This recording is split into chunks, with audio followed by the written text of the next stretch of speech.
Hi friends, இன்னைக்கு நம்மளுடைய சேனல்ல மாதுளம்பழம் ஜூஸ் எப்படி செய்யறது அதுக்கான ப்ரிப்பரேஷன் தான் பார்க்க போகிறோம். நம்மளுடைய சேனலை சப்ஸ்கிரைப் பண்ணாமல் பார்க்குறவங்க சப்ஸ்கிரைப் பண்ணிட்டு பாருங்க. பக்கத்தில் இருக்கிற பெல் ஐக்கானை கிளிக் பண்ணிக்கோங்க. அப்போ தான் அடுத்தடுத்து புது வீடியோஸ் உங்களுக்கு நோட்டிஃபிகேஷனில் வரும். நான் மாதுளம்பழம் எடுத்திருக்கேன். இதை சின்ன சின்னதாக கட் பண்ணிக்கிறேன். இதோட தோலை எடுத்துடலாம். எடுத்துட்டு அந்த விதைகளை மட்டும் நம்ம எடுத்து தனியாக வச்சுக்கலாம்.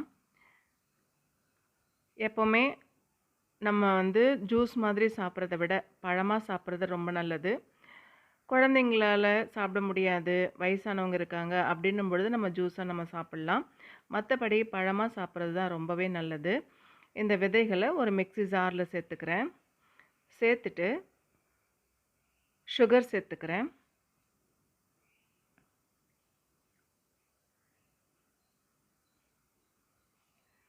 மில்க்கு ஒரு 1/2 டம்ளர் மில்க்கு இதோடு நான் சேர்த்துக்கிறேன்.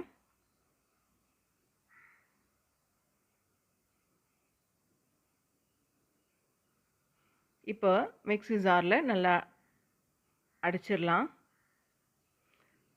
அடிச்சுட்டு ஒரு டம்ளரில் ஊற்றிட்டோன்னா சூப்பரான ஜூஸ் ரெடி ஆகிடும்.